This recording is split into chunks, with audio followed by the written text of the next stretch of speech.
Durante la velación de Jesús María Valle Jaramillo, los familiares afirmaron que en repetidas ocasiones había denunciado con nombres propios la violación de derechos humanos por parte de grupos paramilitares que estarían vinculados con el ejército. Las autoridades departamentales y el entonces gobernador Álvaro Uribe Vélez no le prestaron atención y lo llegaron a tildar de enemigo de las Fuerzas Armadas. Él se enfrentó duramente a Álvaro Uribe Vélez, a los paramilitares, al comandante de la Cuarta Brigada acá, quien lo trató de mentiroso y él dijo, no, pues está la fiscalía, para que prueben a ver quién es el mentiroso, que lo hagan. Y quién mató a Jesús María, eso se sabe, todo el mundo lo sabe. Los paramilitares, con los militares, con el gas, con el gobierno, con todos, por defender los derechos humanos. Sigue sus pasos Augusto de Jesús Botero Restrepo, agente del CTI que investigaba la muerte de Valle, asesinado de 6 balazos en Medellín. John Freddy Sass alias Rosco, según el dictamen de los guardias que lo cuidaban, fue tan hábil que pudo ahorcarse con las manos amarradas. Posteriormente, Medicina Legal dijo que había sido asesinado tras haber declarado ante un tribunal de justicia y paz, en el que dejó constancia de la relación de los hermanos Uribe Vélez, Álvaro y Santiago, con el fortín paramilitar que se montó en la mítica hacienda Guacharacas y su relación directa con varios asesinatos. A Pedro Antonio López alias Job, paramilitar y mafioso, lo asesinan después de que los medios dieron a conocer que fue invitado a Palacio por el Matarife, donde planearon un montaje judicial en contra del magistrado Iván Velázquez, investigador de los políticos relacionados con el paramilitarismo. Job estaba a la espera de ser indagado por las relaciones del Matarife con el Bajo Mundo. No alcanzó a llegar nunca al despacho del funcionario encargado de escucharlo. La Fiscalía impuso restricciones para salir del país al exasesor jurídico del gobierno del expresidente Uribe Vélez, Edmundo del Castillo, y también al exasesor de comunicaciones César Mauricio Velázquez. Juntos fueron llamados a juicio por las reuniones clandestinas que habrían sostenido en Palacio con el jefe paramilitar Antonio López, alias Job, en abril del 2008. Esperan que detrás de este ajedrez caiga al que ellos consideran como el rey de este escándalo, Álvaro Uribe Vélez. Al Bandi le pasó lo mismo, así le decían a César Villegas, uno de los mejores amigos y socios de Álvaro Uribe. A Villegas, que lo acompañó en la feria de licencias para los aviones del cartel de Medellín que montaron en la Aerocivil, le cayó el mismo aguacero de balas que siempre le llueve a quienes al Matarife le conocen las pulgas. La ráfaga lo atravesó precisamente el día anterior a una declaración que iba a rendir en la embajada americana.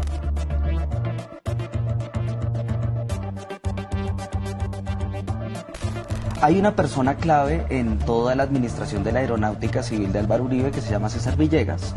César Villegas fue asesinado el 4 de marzo de 2002, precisamente cuando Noticias 1 empieza a investigar la aparición del helicóptero de la familia de Álvaro Uribe en el complejo de cocaína más grande del mundo, que es Tranquilandia, y cuyas licencias fueron otorgadas por el señor Uribe y por el señor Villegas. Esta persona aparece asesinada 2 meses antes de la elección presidencial de 2002.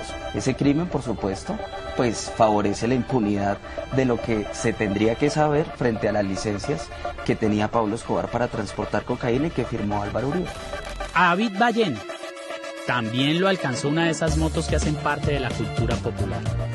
En ella iba el sicario que le presentó la muerte a este investigador y abogado penalista que había estado atando hilos durante meses y que era uno de los principales testigos del proceso de las interceptaciones ilegales del Departamento Administrativo de Seguridad DAS. El proceso del DAS nada dentro de una asquerosa olla podrida en sangre que prueba y revuelve el señor Masacre. La voz de Francisco Villalba, este buen muerto que lo sabía todo, se suma a la de varios testigos calificados que aseguran que Uribe es quien mandó a matar al icónico humorista Jaime Garzón. Él acaba con una de las mentes más brillantes del país, gestora de un humor ácido, punzante, cocinado a fuego lento en elegancia e inteligencia, pero además sencillo y ágil, tan fluido que se llegó a colar en los cócteles empresariales y en los pasillos ministeriales, en las universidades, colegios y bares, en las plazas de mercado, entre los vidrios que guardaban las conversaciones con los taxistas, en las reuniones familiares, en los despachos judiciales y en cualquier lugar en los que se hiciera necesario, un ejemplo de la élite pestilente a la que no hemos dejado de seguir como borregos. El humor de Jaime era muy peligroso. Podía debilitar los engranajes de la maquinaria genocida que en ese momento había llegado a ese pico de producción del que no ha descendido jamás. Era un humor pandémico, que le sacaba la depresión a una sociedad que no paraba de ver muertos cada vez que prendía el noticiero. Jaime lograba con sus risas aquello a lo que más le teme un régimen, a que la gente piense. A Jaime Garzón lo mataron no solo porque sus personajes retrataban lo más oscuro y doloroso de nuestra sociedad, sino porque a través de ellos nos llevaban a un proceso de reflexión sobre nosotros mismos y muy especialmente sobre aquello que queríamos dejar de ser.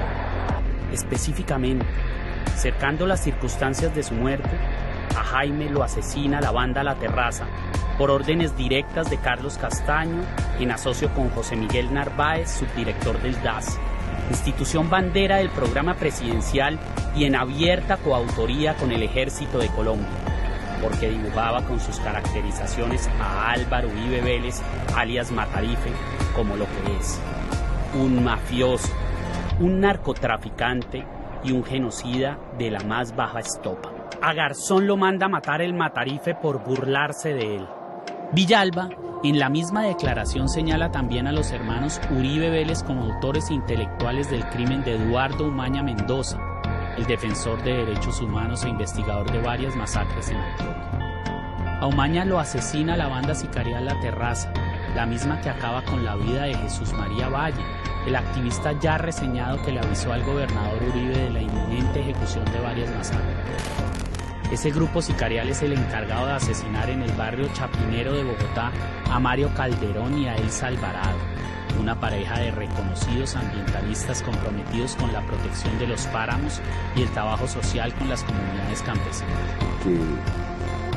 Que en esa reunión de que yo le hablo de San Pedro de Urabá, por lo que dicen, yo no soy investigador, se toma una resolución por parte de los paramilitares, en ese momento en cabeza de Castaño, porque Castaño pues fue encontrado como el autor intelectual junto con los señores de La Terraza, que es una pandilla que dirigía este señor que llaman Don Berna. Entonces yo creo que después los mismos de La Terraza, cuando están siendo liquidados por Don Berna, ellos confiesan, y están en el espectador sus declaraciones, ellos confiesan eso, pero entonces estos son los autores materiales. Yo creo que había de otras partes. Yo me acuerdo que este compromiso, que es interpretado por determinados sectores del país, como todavía lo interpretan, un grupo que está trabajando con derechos humanos tiene relación con la guerrilla. Yo creo que es esa opinión de la cual pues algunos sectores que trabajan con los paramilitares, que trabajaban a veces desde una época institucionalmente con los paramilitares, dicen, y en sus narices pues se mueven todos estos crímenes, todas estas cosas. Sí, convulsionó. Yo creo que el hecho de que hubiera sido en su apartamento, porque uno se pregunta, si el ataque iba dirigido contra Mario, ¿por qué no lo mataron en la calle, por ejemplo? O viniendo del Sumapaz, ¿por qué tenían que hacerlo en el apartamento y delante del niño y de los suegros y matar al suegro? Es decir, en ese contexto, yo creo que eso para todos los colombianos también es como dejarlo a uno sin piso, ¿no? Es decir, mire, usted no está seguro ni en su cama, ni en su cuarto, ni por más de que haya porteros de 24 horas, usted lo puede matar en cualquier momento. Estos dos académicos, doctorados en las más prestigiosas universidades europeas, habían denunciado el genocidio paramilitar en Tierra Alta, Córdoba, lugar de reunión de la plana mayor del uribismo con los comandantes paramilitares antes de ser asesinados el 17 de mayo de 1997 junto con don Carlos, el padre de Elsa. Se salvó la abuela y el nieto de 18 meses que lo escuchó todo, escondido en un armario. A Mario le pegaron 36 tiros y a ella otros tantos. La muerte de estos dos intelectuales pertenecientes al Centro de Investigación y Educación Popular CINEP fue ordenada por la Junta Directiva de la Corporación Criminal del Señor Masacre. Quienes pusieron a andar este triple homicidio fueron tres de los paramilitares más allegados a Álvaro Uribe: Salvatore Mancuso, Don Berna y Carlos Castaño. El operativo mortal se ejecutó a través de Daniel Alberto Mejía Ángel, que sirvió de intermediario para pagar los sicarios y que también es otro de los buenos muertos del Matarife. Estos crímenes tienen el mismo denominador común. Todos están untados de aquella mezcla alquímica productora de miles de muertos, compuesta por el DAS y sus sicarios en cabeza de José Miguel Narváez, los más altos oficiales de la fuerza pública, los cuadros paramilitares al servicio de un gobierno criminal dirigido por un hombre decidido a imponer disciplina y buenas costumbres a través de una doctrina fascista a la que decidió bautizar como la seguridad democrática. Y la misma banda de ágiles gatilleros que fue la encargada de bajárselos a todos. La Terraza, de donde cayeron las balas fatídicas que nos dejaron sin Elsa y sin Mario, sin Garzón, sin Umaña y sin Jesús María Valle, es una bandola de mercenarios en moto contratados a destajo por los carteles del narcotráfico de la época y algunos bloques paramilitares. La mayoría de sus miembros fueron apareciendo asesinados hasta que Carlos Castaño le dio por organizar parranda e invitar a los que quedaban vivos en su finca en Córdoba. Allí no esperó a que parquearan antes de dejar como una coladera la camioneta en la que llegaron los 9 cabecillas restantes. La banda La Terraza entera viene siendo otro buen muerto del Matarife. Debemos cerrar dejando a medias la lista que ocupan 3 décadas de asesinatos selectivos y recordar por último a Rodrigo Lara Bonilla, a quien el expresidente Uribe ordenó ejecutar por haberle capturado su helicóptero en Tranquilandia, y el de Guillermo Cano, patrocinado por la empresa Confirmeza, sociedad de la cual era socio el Matarife y que fue la que contrató y pagó el sicario encargado de aniquilar a uno de los periodistas más honestos que ha tenido el país. De los sobrevivientes hay mucho que decir. Solo uno terminó sin dientes, pero varios estuvieron a punto de perder mucho más.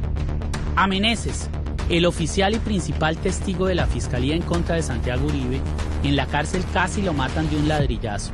Días después se descubrió un plan para asesinarlo desde la celda continua. Al paramilitar Juan Monsalve, alias Guacharaco, el hijo del capataz de la hacienda Guacharacas, guarida del bloque Metro, y a quien el Matarife educó desde pequeño en la criminalidad rural, lo ha consentido el destino, ya que se lo ha arrancado de las fauces a la muerte en 2 ocasiones. La primera, cuando fue apuñalado en su celda, y la segunda, cuando estuvo a punto de morir intoxicado por un veneno importado prohibido en nuestro país. José Orlando Moncada, alias Tasmania, anda escondido. No era para menos después de que en la cárcel casi lo matan a puñaladas y, ya por fuera, tras la purga de su pena, lo persiguió una ráfaga de plomo que a fusil lo sacó de su casa, corriendo como un demonio. Hacía muy poco Tasmania había dejado untado de verdades en la Corte Suprema de Justicia un expediente que investigaba al Matarife. La abogada Soraya Gutiérrez, adscrita al colectivo Alvear Restrepo, ONG dedicada a denunciar los crímenes de Álvaro Uribe ante la justicia internacional, tuvo que exiliarse después de que le agarraron el carro a plomo.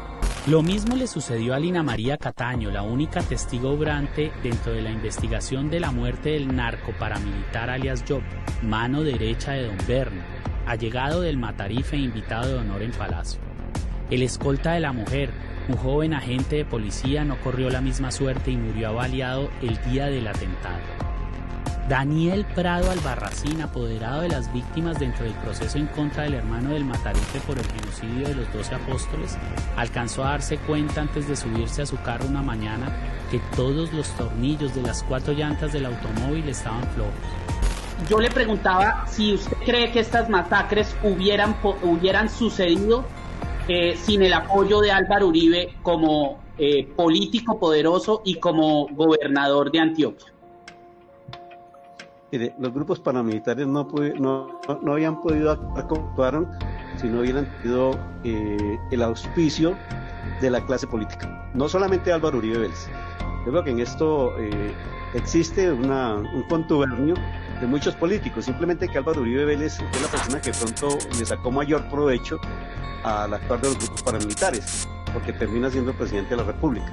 Pero aquí muchas autoridades, tanto civiles como militares, conectaron con esta política de Estado. Termina siendo una política de Estado, lo dice Mancuso en sus declaraciones, dice, yo termino siendo paramilitar porque fui a presentar una denuncia en un batallón y allí me invitaron a ser patrullero de los grupos paramilitares. Es una política del Estado, es una política del poder político que veía en la guerrilla y en la izquierda en su momento, porque acuérdense que acaba de pasar la elección de la UP, un gran peligro, y deciden acabar con todos los líderes de la izquierda que tenía en su momento el movimiento de la UP. Fueron asesinados muchas personas en las regiones donde la UP era un partido fuerte, en donde puso alcaldes, puso diputados y puso concejales, y estas personas fueron asesinadas porque había que acabar con cualquier opción de poder en manos de la izquierda. Carlos Enrique Vélez fue recibido en la cárcel con un par de puñaladas mal puestas que lo dejaron con vida, después de haber declarado en contra del Matarife y de su abogado Diego Cadena, y tras haber sido trasladado a una de las prisiones más inseguras del país. Al temible paramilitar Alcides de Jesús Durango, uno de los testigos que daba fe del montaje contra Iván Velázquez después de un atentado perpetuado en su contra, el Matarife le cayó la boca y a las autoridades no les volvió a decir nada. Alexander Menura, exagente del DAS que se ofreció como testigo dentro del proceso que investigaba esta institución bandera de la criminalidad uribista, es otro de los que sigue observando a Colombia desde el exilio, después de que una granada entró por la ventana de su casa en la que se encontraba con su mujer y sus 2 hijos. Como siempre, estos son solo unos ejemplos. La lista no cabría en esta serie si quisiéramos documentar todos los casos de principio a fin. Viene entonces siendo más que evidente la forma en que Uribe se ha ganado el oscuro temor reverencial que aún profesan por él todos esos políticos que lo idolatran como a santo de pueblo. Al señor Masacre no lo respetan sus amigos por lo que es, sino por lo que les puede hacer.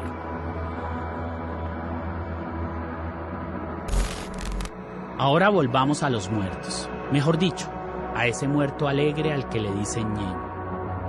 Unos pocos de aquellos muertos tan buenos dejaron sus palabras metidas en un expediente, palpitando en una audiencia, o, como le pasó al ñeñe, cuya voz infidente quedó pegada en una grabación. Me refiero al diálogo aquel que aún perdura en esa cinta y que me tiene metido aquí, en este cuarto pegando fotos y recordando el día en que Gonzalo Guillén llegó al consejo de redacción de La Nueva Prensa con aquella noticia que vino a estallar en el centro de mi vida. Para ese momento mi existencia de montaña rusa paseaba tranquila y sin afanes por Bogotá. El día que La Nueva Prensa destapó la ñeñe política, la serie Matarife aún era un embrión sin forma. Solo teníamos grabada mi voz y el grueso de las tomas que agarró magistralmente César en una Sony digital de 35 milímetros que nos conseguimos prestar. Aunque a medias habíamos iniciado la producción, las finalidades de la obra estaban claras. Fueron las pretensiones de la serie las que me dieron la idea que terminó espichando el acelerador a fondo.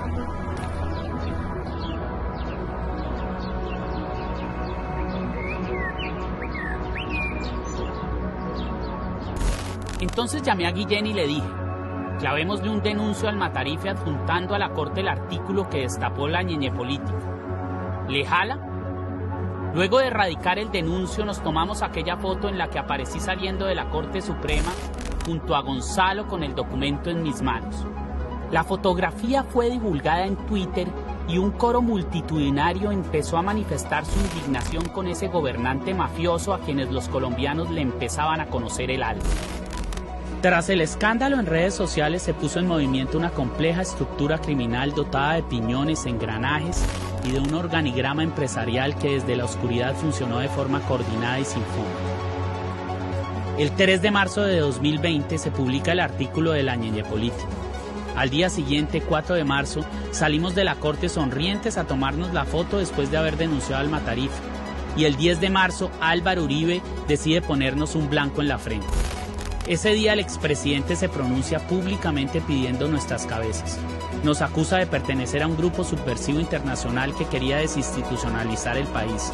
Realiza además un llamado invitando a la jauría de maleantes que obedecen sus órdenes a tomar acciones en contra nuestra. Recordemos que las palabras del Matarife son mágicas, palabras que le hablan directo al cielo, del que caen siempre buenos muertos cuando las pronuncia. La semana siguiente un senador graba una llamada que le hace un informante. El congresista le presenta la grabación a la Fundación para la Libertad de Prensa FLIP. Ellos contactan a Gonzalo, que al instante se comunica conmigo para contarme en su tono pausado que la oficina de Envigado, filial perpetua del cartel de Medellín que acoge a los narcos más peligrosos del país, le había ordenado a la organización de mercenarios de extrema derecha, las Águilas Negras, empezar a buscarnos en Bogotá para matarnos. Según el informante, la orden de ejecución iba dirigida en contra de los 4 periodistas que trabajábamos en la Nueva Prensa, es decir, Diana López, Julián Martínez, Gonzalo y yo. Decido entonces que César debía venir a mi casa y terminar de grabar a la carrera lo poco que nos hacía falta de las escenas, porque no pensaba dejar que me mataran sin haber sacado por lo menos la primera temporada de la serie. Y quizá porque sacarla me daría un grado de exposición que podría amedrentar al Matarife, aunque en eso último sí me equivoqué.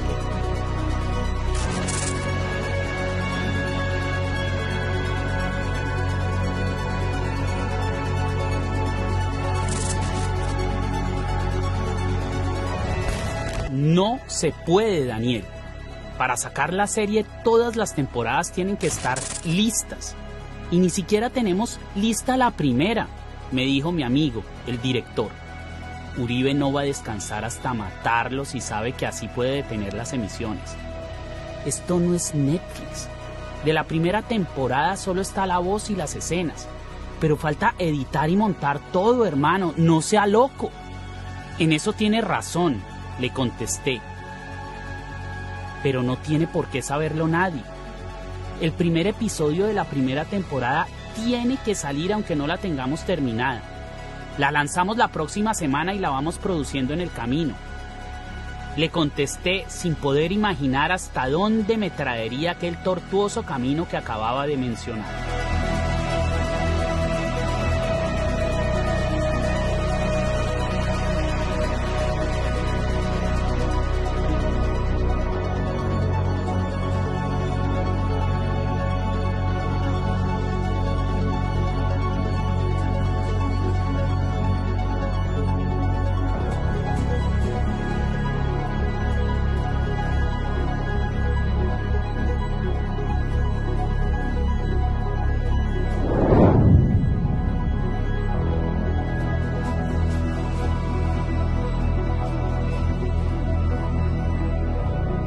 No han sido solo los 6.402 inocentes asesinados en 8 años del gobierno de la Seguridad Democrática. Son las masacres paramilitares del Aro y la Granja cometidas por Autodefensas Unidas de Colombia cuando Uribe fue gobernador de Antioquia. Y sin sumar la estela de buenos muertos que deja la existencia de este protervo personaje. Asesinatos cometidos para tapar sus crímenes devastadores.